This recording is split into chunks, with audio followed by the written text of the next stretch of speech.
This opening is just a fantastic mood setter. It's the pier at night, it's dark, it's ominous.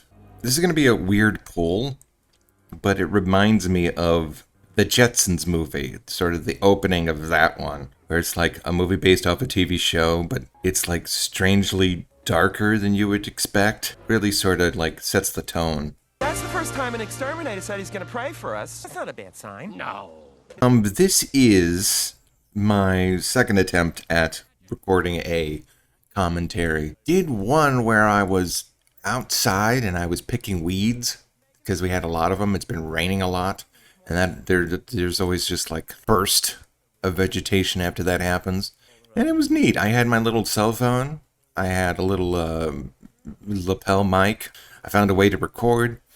I got a little program on my phone that it's very similar to what I have going for OBS right now, where it starts and stops, depending on your talking. It's like, oh, I was really excited, but I've messed up the settings. So like the first part of every sentence was cut off. So it'd be like, and then Bob does this, and Inda, you got to really hand it to her. She's really the soul of this movie. So it was just like, it was 20 minutes of footage, but I spent like an hour doing it. It was fun though. I'll redo it. I'll adjust the settings. I'm telling this little anecdote because I feel like Bob is the hardest working cartoon dad out there right now.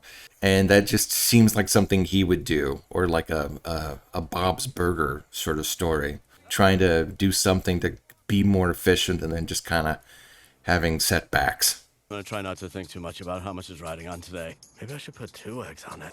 Well, I should say that I really enjoyed this movie. It's really encapsulates everything that the series is. My biggest concern about the Bob's Burger movie was how are you going to raise the stakes, or like do a whole movie, raise the stakes of the situation without going over the top, like a certain other Fox animated show did, and then have it try to rubber band back into normal, everyday reality. I still have a few issues with it. Actually, no, there's a perfect line that encapsulates what happens at the end of this movie. Thanks to our very grateful landlord. I still think he's not grateful enough. That's true. He could be even more grateful.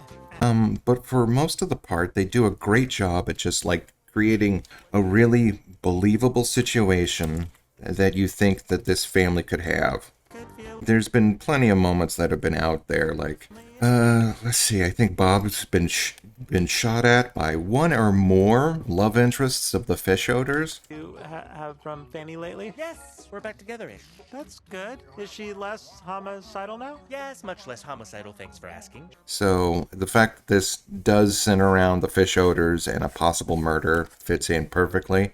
I have to say one thing, criticism, it's that the movie is a little bit lopsided, leaning more towards Louise and her sort of issues. The kid in me loves the idea of going on an adventure and solving a murder. And that's what most of the movie is. But the adult in me truly identifies with Bob's just existential dread about losing everything that he probably ever worked for.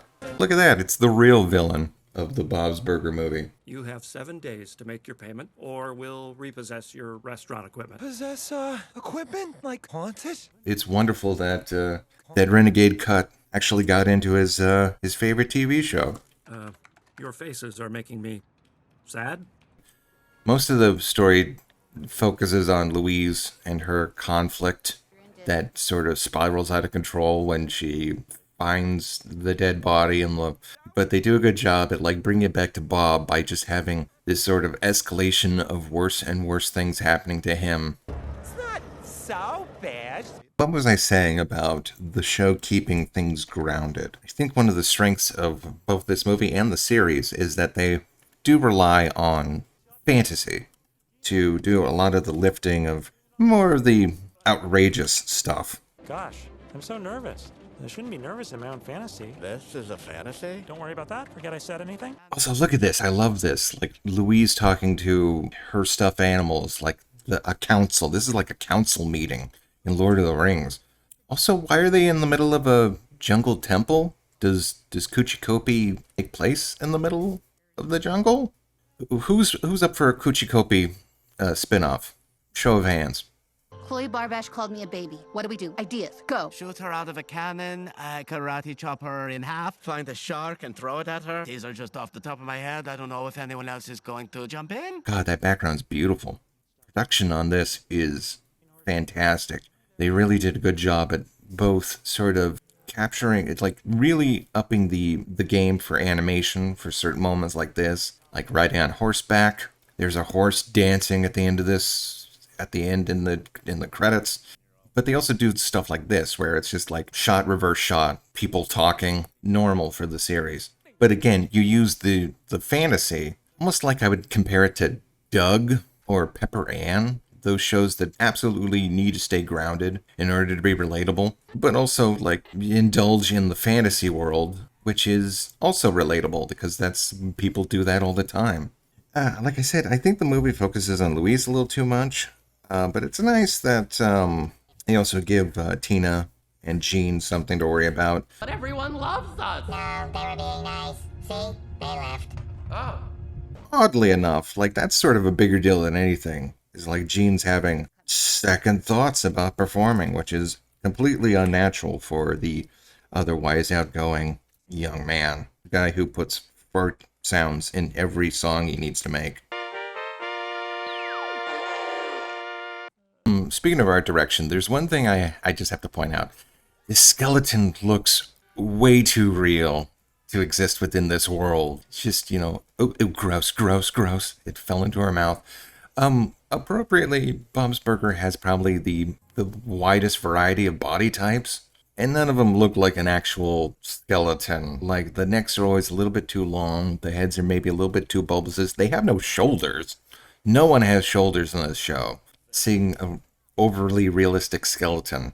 I hate to get like Alan Moore-ish about it, but it's almost like what happened to the Man of Tomorrow, where like the real sort of world kind of seeps into this goofy cartoon. Don't worry, it's just a souvenir. I'll keep it to myself. Check it, people, a dead man's tooth. And she's showing the whole school. What I thought was going to happen here when Louise tries to prove that she's really badass to everyone in the school, what I thought was going to happen here is that they were going to show the videotape, and it was going to show her screaming like a little baby, and that would only like strengthen the little girl who's making fun of Louise's argument. But here, I think it's even better. Louise gives her this cool story, has evidence. Everyone else is like really into it. The girl just gives Louise nothing. Absolutely nothing. And that infuriates Louise even more. Oh, hello, Louise. Did you have a nice, nutritious meal? Also, they waste David Herman in this movie. It's a shame. They rightly focus on certain side characters. Of course, Teddy's there. Teddy is helping Bob and Linda sell burgers. But so far, they've only focused on Mickey, who's a carny now, and Sergeant Bosco, who is fine. Not my favorite side character, but it seems like they're just leaving a lot of like really fan favorites on the sideline. But again, that's sort of me as a fan talking. It's like, ooh, I'd like to see that. But then I look back at the Simpsons movie and think, oh, well, they just crammed everyone in there. And it really kind of detracted in a few places. Here, they smartly used all the characters that you would normally see in this kind of story. Sergeant Bosco is the connection to the police. Mickey is the connection to the carnies. You don't see like Marshmallow, or you don't see Morty like a lot. You see him once. He orders a burger. Do you think he remembers that I ordered a burger? Yeah. Again, it's smart use of side characters. No, so this whole scene is probably like my favorite. This is just one joke about how inept Bosco is after another. You bothering that nice policeman? No. I'm not a policeman. What are you, son of a dick? Say if there's one thing that stuck around after this movie that is established by this film, I would hope that Carniopolis is seen more in the animated series. Are they playing a game with duckies? Adorably? Ducky, ducky, ducky. Damn. Kids. A lot of meat to that setting. And also it sort of focuses on one of the usual things that the series does comment on regularly, and that is sort of lower struggling class. Ta-da! What's happening? I get it. No questions from this guy. Teddy's great. He's a VIP in this movie. Can I get the toothpick back when you're done? Bob's looking at me funny. Never mind. A good use of Fanny, who again was sort of, was in an earlier episode trying to kill everybody. Sets up kind of like a good way of referencing an old nemesis as a possible red herring. Of course, the fish odors are just so crazy that if it turned out that Fish Odor Prime did kill Cotton Candy Dan, I would believe it. They made me bring them books on tape. They're mostly coloring books on tape. I don't even know how that works. Series stays grounded for the most part, except when the fish odors are involved. And that's because they're just a family of rich weirdos. I think it works because, for the most part, the fish odors are just basically big kids, and they have a lot of fun with the Belcher kids. Shall I accompany you? No, thank you. Yes, thank you. No, thank you. Yes, thank No, you. thank you. Ooh, I like that. What did you just do? Keep doing that. Okay, big reveal spoilers. Let's talk about Grover.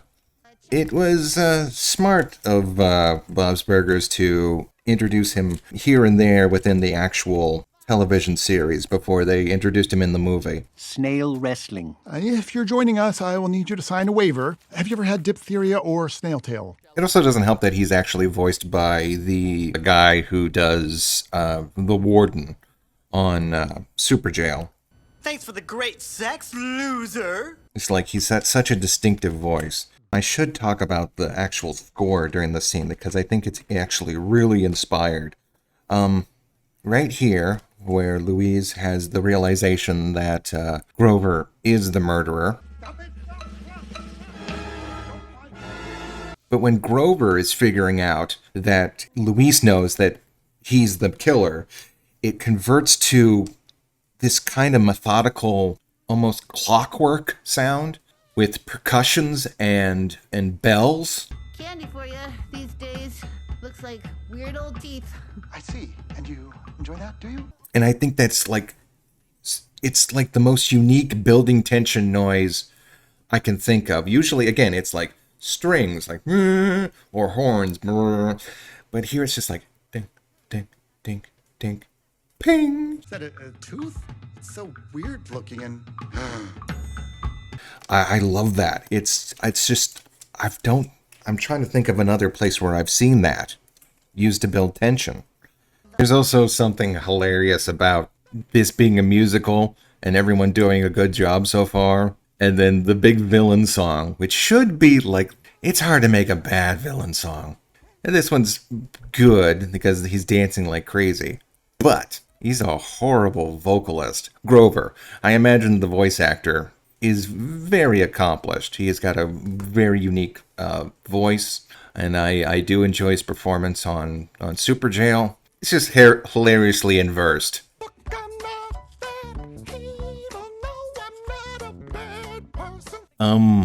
Soundtrack is fantastic, as most things with Bob's Burgers.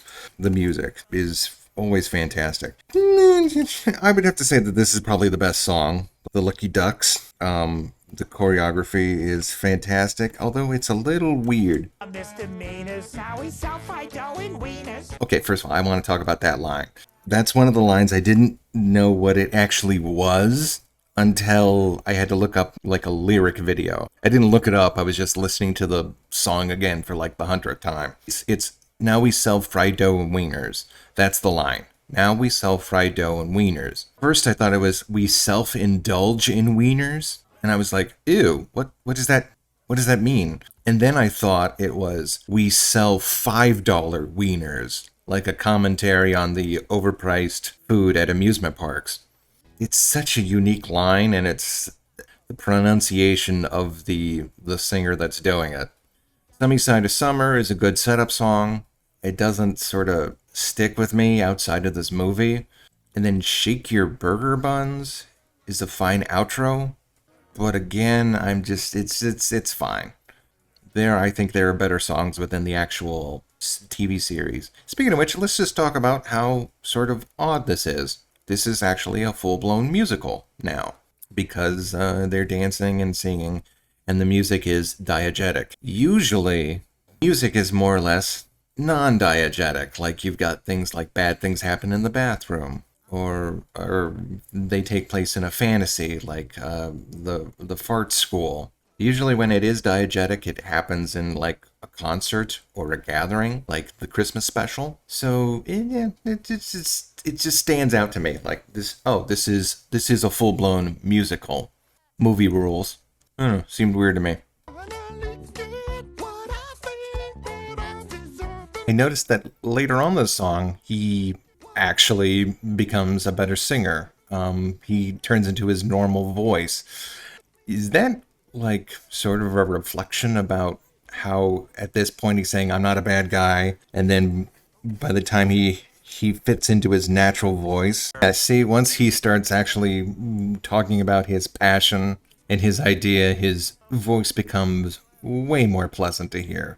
Yes, this is about my mega park, my much more efficient and profitable than your stupid peer mega park. You know, that's sort of him sort of embracing and revealing his true nature. And look at that cute little dance.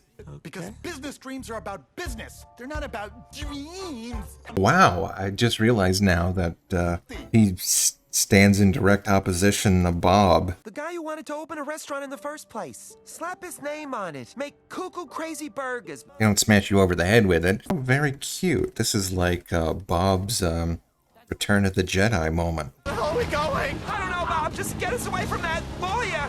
That's what every Fox character said during the merger. This thing about Grover is the line about how business is about business.